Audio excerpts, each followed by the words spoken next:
Shabbat Shalom. We often like to dismiss the biblical book of Numbers as boring, old, and ancient. Not adjectives I necessarily disagree with. We use them pejoratively because for us, old is out and new is in. We are obsessed with new. Uber is the new taxi. Juno is the new Uber. You don't have it yet? You're falling behind. Look it up. Fresh Direct was the new Fairway. Instacart is the new Fresh Direct. Facebook is the new media. Instagram is the new Facebook. Snapchat is the new, well, honestly, I can't really figure out what Snapchat is, so I'm not going to say. But you get the point. You understand. We're obsessed with new. We love novelty. Words like cutting edge, trendy, innovation, they make us salivate with anticipation. But of course, the biblical book of Numbers is anything but new. It's old. And it's an old book about taking a census.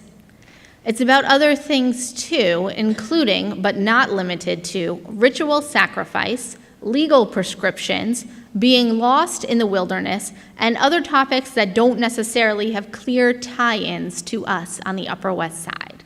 It's not exactly about to be featured in New York Magazine or Time Out New York. But the more I study it this summer, the more I notice that Numbers is obsessed with one thing in particular, maybe even above all those other things I mentioned, and that is skin.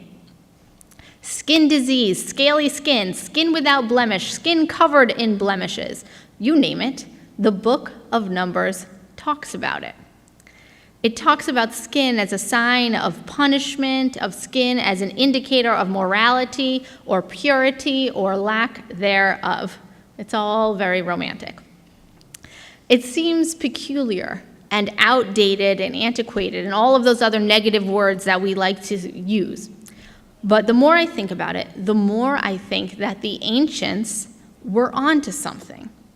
I think they had something to say about skin, and I think it resonates today with surprising accuracy.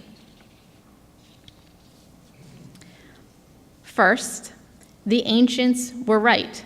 There is something fascinating about skin.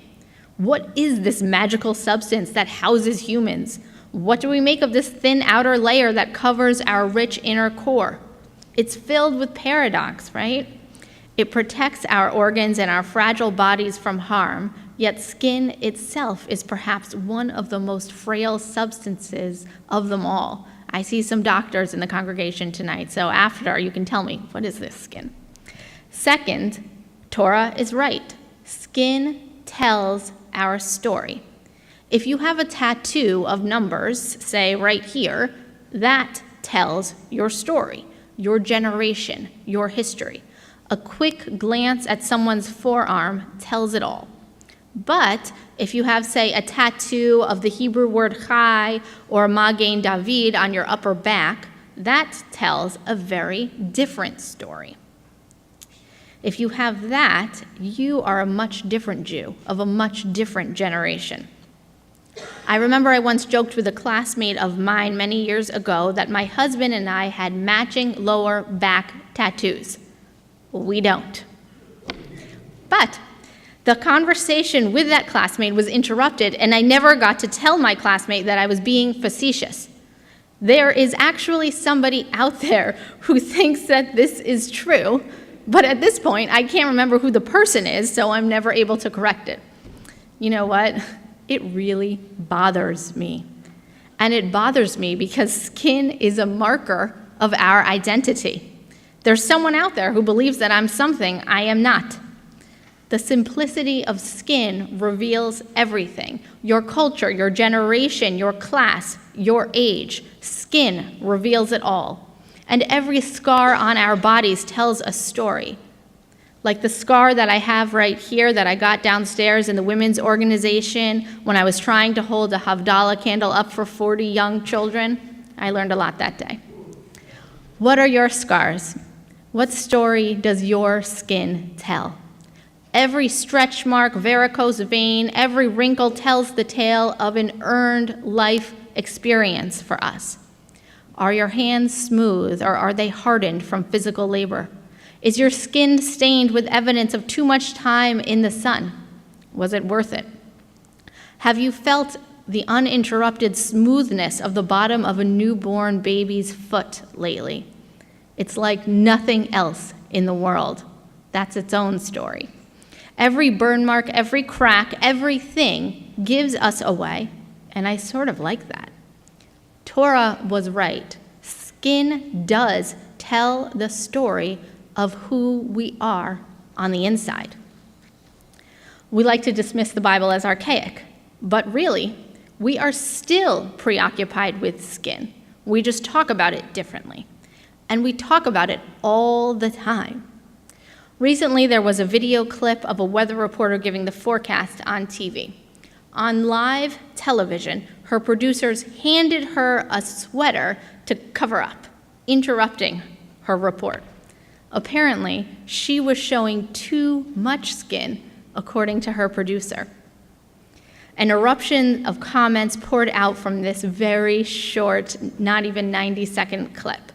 People said a woman can show whatever skin she wants at work. Women should not be confined to male standards of dress.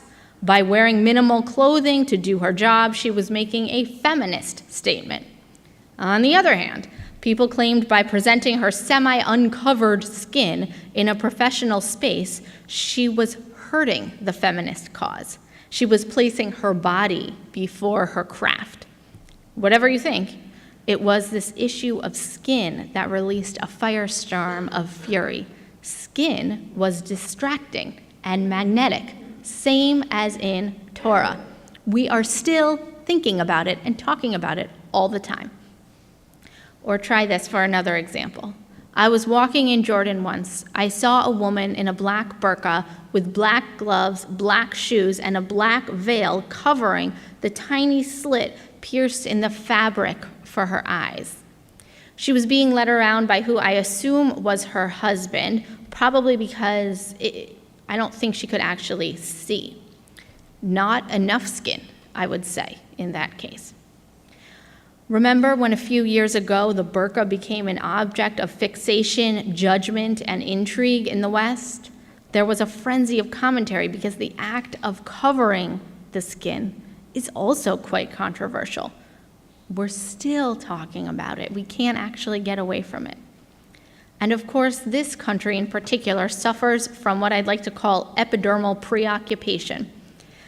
In this country, the color of your skin is ripe with political stigma. Are you an immigrant? Are you speeding home to your children in your car, or are you fleeing the scene of a crime? Some people will infer the answer to these questions based on complexion alone. Skin can be a privilege, or it can mean discrimination. We're still reading deeply into it. We can't seem to stop ourselves. As it turns out, the ancient preoccupation with skin wasn't so ancient at all. Shabbat Shalom.